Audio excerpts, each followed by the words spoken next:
This video is a revision video for the Authoritarian Personality Explanation of Obedience. If you want the teaching video, there's a link in the description below which will take you to a similar video, but it's longer and gives more explanation. So very quickly, we're just going to look at the political butterfly. Now, this isn't something that you need for the exam, but the authoritarian personality assumes that you have political knowledge, and in my experience, a lot of people don't. So this butterfly, if you have a look at it, you can see on the left wing, you've got the Labour Party, which is red in the UK, and on the right wing, you've got the Conservative Party, which is blue in the UK, and in the middle, you've got the Lib Dems, which are yellow. And the reason the Lib Dems are there are because they're between the two and they're smaller, like it's a smaller thing on the butterfly because historically it's never had an awful lot of power.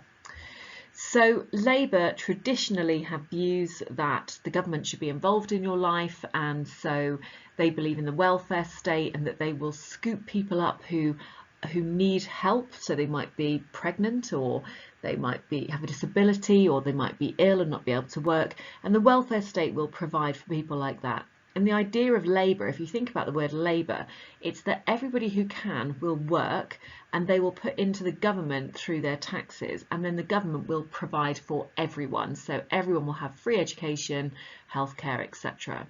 And then if you need extra help, you will get it. That's traditionally the left-wing view.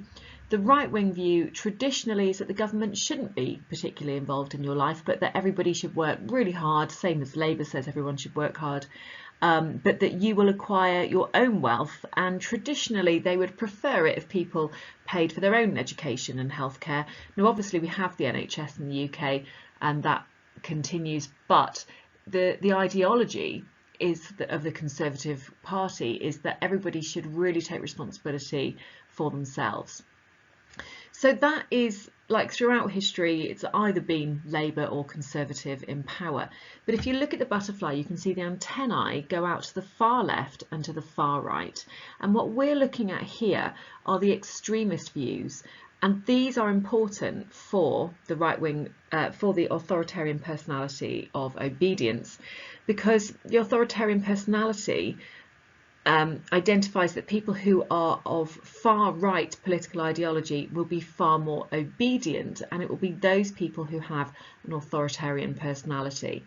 And in history we would look at far right parties such as the Nazi Party and the devastation that was caused through the Holocaust. And when you look at that far right ideology, they take conservatism to this extreme level that not only should everybody be responsible for themselves, but that it's extremely nationalistic, that they don't want to look after anybody else, and in fact anyone they consider inferior they want to get rid of, and so terrible atrocities have occurred under that far right-wing ideology. Now, terrible atrocities have also occurred under far left ideology, and we're going to look at that in the evaluation. So I just want you to be aware of that political stance, because the authoritarian personality really leans, well, it relies on you understanding what being far right is. So the authoritarian personality explanation is asking the question, why do people obey? And the most important thing to say is that it's a dispositional explanation of obedience. And that means that people obey because of their personality. So we looked before at Milgram, who said that people obey because of the situation they're in, and we looked at Milgram's variations where we could see obedience change depending on the situation that people were in. But the authoritarian personality is saying that no matter what situation you're in, you are going to obey if you have a dispositional personality that is authoritarian. And so we're going to look at where that personality comes from and how we measure it. So the authoritarian personality, this is the idea that it's not the situation that makes us obey, but something about our personality, as I just said. And the way that it's measured, we're going to look at what it is and where it comes from and how we measure it. And the way it's measured was by a researcher called Adorno. Now, you don't need to know Adorno's name, he's not on the spec, but he used, and his colleagues used, the California F scale to measure the different components that made up the authoritarian personality.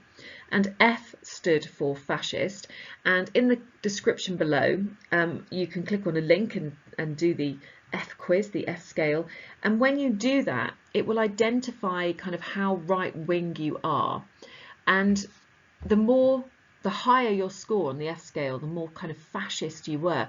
And that term fascism is from that far right ideology. But remember, it's extremism. It's not normal.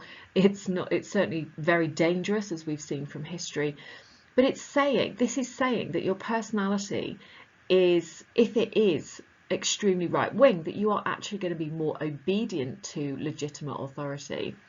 And so if you're not sure what fascism is, then I've put a great link to a 2-minute video about fascism. But very basically, it's, think of the Nazi Party. It's that unquestioning obedience to the legitimate authority and doing terrible things in the name of kind of nationalism. And so the more right-wing that you are, according to Adorno, the more fascist you are, the more likely you are to obey legitimate authority. So a typical question from the F scale is one that says, obedience and respect for authority are the most important virtues children should learn.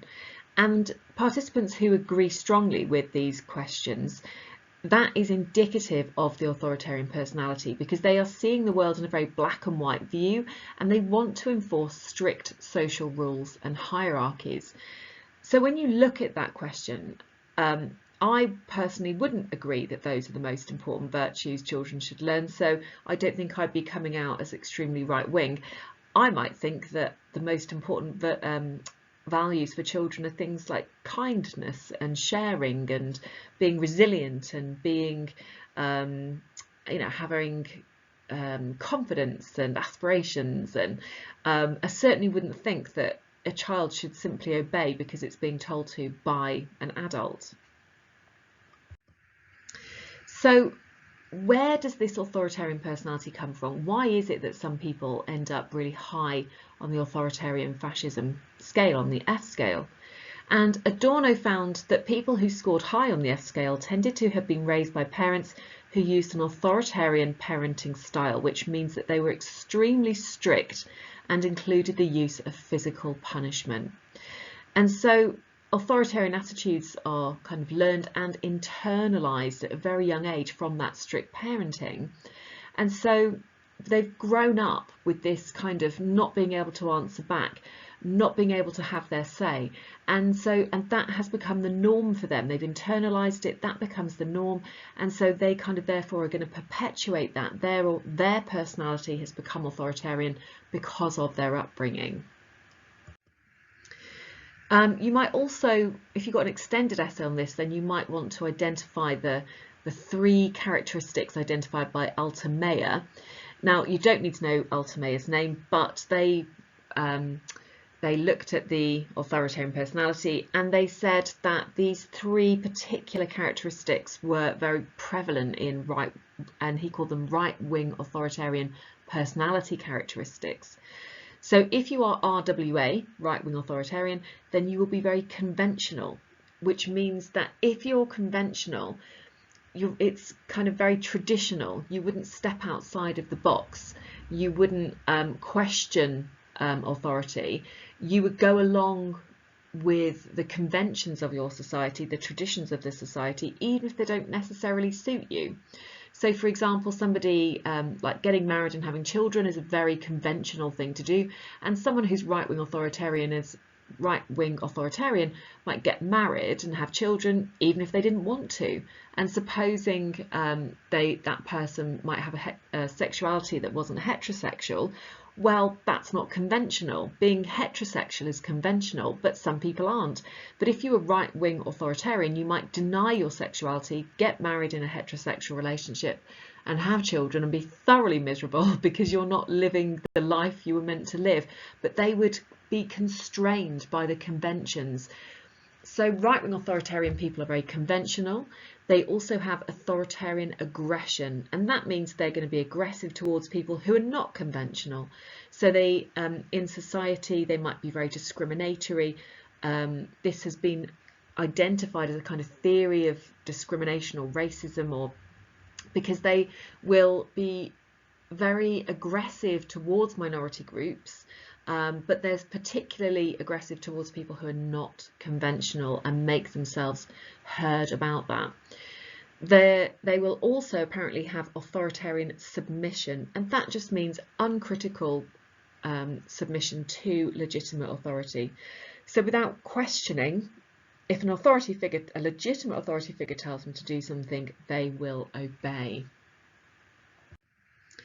There is a correlational study, which I find this a really funny study. I wouldn't have wanted to be in it, although I probably would have been okay, because I don't really come out as right-wing authoritarian. But Altemeyer again was testing the relationship between being right-wing authoritarian and obedience in a correlational investigation, and the participants were ordered to give themselves increasing levels of electric shock when they made mistakes on a learning task. And that's why it kind of makes me chuckle. You can imagine like the experimenter who would have been a Confederate saying, every time you get an answer wrong, you've got to give yourself an electric shock. And apparently there was a positive correlation, so people did give themselves electric shocks simply because an authority figure had told them to. But the positive correlation was that the higher the right-wing authoritarian score, so the more right-wing you were, the higher the level of shocks the participants were willing to give themselves. And so that was evidence to show that there was obedience to legitimate authority. There was also, very briefly, a follow-up study by Elms and Milgram, and that's just, you can read about that in your textbook on page 28, and that's the cat book and the green hair book. I believe it's the same page. But it just was that Elms and Milgram did a follow-up study on the people who were in the original Milgram shock experiments, and found that participants who had been the most obedient actually had experienced quite difficult relationships with their parents. They had experienced strict upbringing and physical punishment. But have a read of that as well. You certainly don't need a lot of information about it, just that it's more evidence to show that that strict parenting style is, according to these people, responsible for that authoritarian personality. So there's a lot of information in the AO1, and your task is to summarise that as best you can. You can't remember, if you get an extended essay, even if it's a straight essay, it's only 6 marks for AO1 and then 10 marks for evaluation, the AO3 criteria. So your task, your mission, is to summarise the authoritarian personality into just 6 marks worth of material. So we're going to just quickly go through some of these evaluation points, and the first is research support for the authoritarian personality using virtual reality. And this came about because a lot of people in the original Milgram experiment, there was criticism that the participants wouldn't have thought the shocks were real, and therefore the participants would have given the shocks just because of demand characteristics, because they thought that's what they were meant to do. So in 2010, some researchers, Dambrun and Vetonnet, but you don't need their names, they decided to use a VR headset in order to kind of repeat the Milgram experiment. But it was virtual reality, and the participants were told that the shocks were not real. So there was no question then that they guessed the shocks weren't real, because they were told they weren't. But despite this, the participants still tended to respond as if the situation was real, and there was a positive correlation between participants' right-wing authoritarian scores and the maximum voltage shock administered to the victim. So that's good research support for the authoritarian personality as an explanation for obedience. The second evaluation point should be really simple for you, because this is using Milgram's situational explanation as a criticism of the authoritarian personality. So if you look at the top, you can see it says dispositional versus situational. And really there should be some boxing gloves there as well, because these are the opposite explanations for obedience. The authoritarian personality says it's your personality, and Milgram's variation says that you obey because of the situation you're in. So we can therefore use either one as evidence against the other one. So you can use either as AO3 in evaluation. So we know that Milgram performed many 18 variations, I think, of his original electric shock experiment, and in the spec you need to know proximity, location and uniform. So those are the ones I've put there.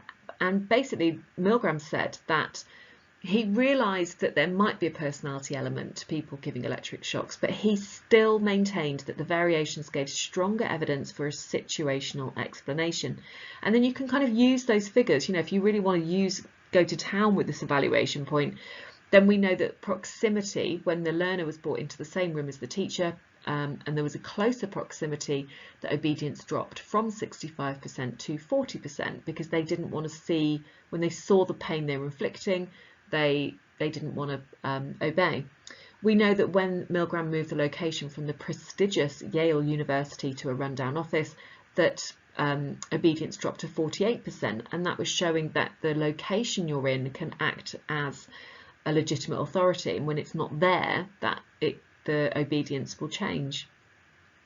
And we know that when Milgram changed the uniform, so in the variation, a member of the public, who was a Confederate, was asked to replace the experimenter who was called away, and that person wasn't wearing a uniform, and obedience dropped to 20%. So we can use that information that we know about Milgram's variations to criticise the authoritarian personality. And what we're saying is that the dispositional explanation could not account for those changes of obedience in different situations. So therefore that is really strong evidence against the authoritarian personality. The authoritarian personality says that if you have a personality that's obedient, it doesn't matter where you are or what you're doing, you will always obey, but we can see that that isn't actually the case. A third evaluation point is to do with that education may determine authoritarianism and obedience. So some research has found that less educated people are consistently more authoritarian than well-educated people. So the more authoritarian, they'll have those characteristics of being conventional and having authoritarian aggression and submission. And Milgram found that people with lower levels of education tended to be more obedient than those with higher levels of education. So this suggests that instead of authoritarianism causing obedience, that a lack of education could actually be responsible for both authoritarianism and obedience.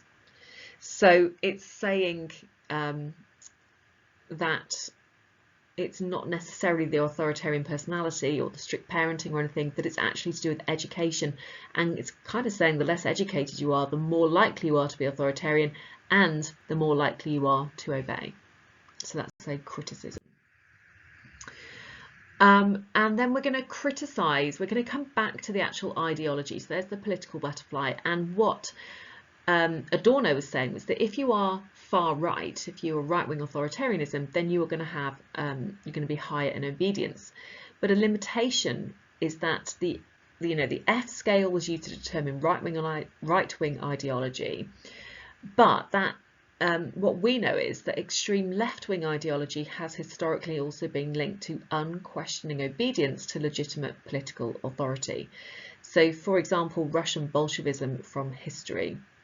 So, like Adorno's theory does not account for obedience across the political spectrum, and what we're saying is it's not just maybe far right, but also far left can be just as damaging and have just as much unquestioning obedience. And so we need to account for that as well. And the last evaluation point is the criticism of the F scale itself. So the F scale is criticised for its methodology. The questions are extremely long-winded. Now, if you've had a go at the F scale, and there's a link in the description below, I would imagine you might have got bored. I imagine that you might find you don't understand the wording of some of the questions. So if you don't understand the wording, you're just going to answer in any which way, which invalidates the results. But another problem with it was that it was worded in the same direction, meaning that if someone just ticked the same line of boxes to agree, they would appear right-wing authoritarian when actually they're just acquiescers, which means people who will go along with everything. So we're not actually measuring right-wing authoritarianism, we're just measuring people that are who acquiesce. Also, Adorno et al. Interviewed participants about their childhood experiences, so the participants had done the F scale questionnaire, and afterwards Adorno interviewed them, but they knew the hypothesis that the harsher your childhood, the more right-wing your score would be, and they knew the test results. So we're thinking there's probably investigator bias, where the researchers give off clues or cues or just interpret results in a way that suits their hypothesis. So the flawed methodology causes validity issues for the authoritarian personality. So there is, if you're my students, I'd like you to download handout SP35 from MS Teams. If you're not my students, then there's a link below. It's basically just an A3 sheet that you can, and I've given you like the first 3 evaluation points that I'd like you to summarize and draw some really meaningful pictures on there to encode that information, like double encode it, to help you recall the information in the exam. And I'd like you to have a go at this A02, apply your knowledge question. So we've got: a psychology teacher shouted at her students for not doing their homework properly and set them 4 extended essays to do for the following morning. Jordan said, "I'm not doing them, she shouldn't shout, and she's being unreasonable." Harry said, "I should be able to get them done if I cancel my work shift and work all night on them. You're an idiot for not doing what she says." So referring to the authoritarian personality, explain the comments made by Harry and Jordan for 4 marks. And you should know that if it's a 4 marker, really, we're looking for 2 paragraphs, like kind of 2 marks per paragraph. And you need to make sure that you refer to Jordan and Harry, and you're going to identify who has the authoritarian personality and who doesn't. And there are parts in there that you should be able to identify those right-wing authoritarian characteristics, like authoritarian submission and aggression. And so you should get that into your answer. And then you should definitely do some directed study revision activities. Revision in, you could do the handout SP10 and SP35. You could try creating a short answer test. But the most important thing, once you've done the revision in to get the content into your head, so making notes and whatever you're doing, you need to do the revision out, and that's where you get the information from your brain out into the world. So the can you questions in the textbook are extremely helpful, and that question 4 is the extended essay. So that's discuss the authoritarian personality as an explanation for obedience. And remember that your answers to questions 1, 2 and 3, you could just reuse that information in there. You might need to summarize it a little bit more, but it's really important to actually practice your exam skills. And that is the end.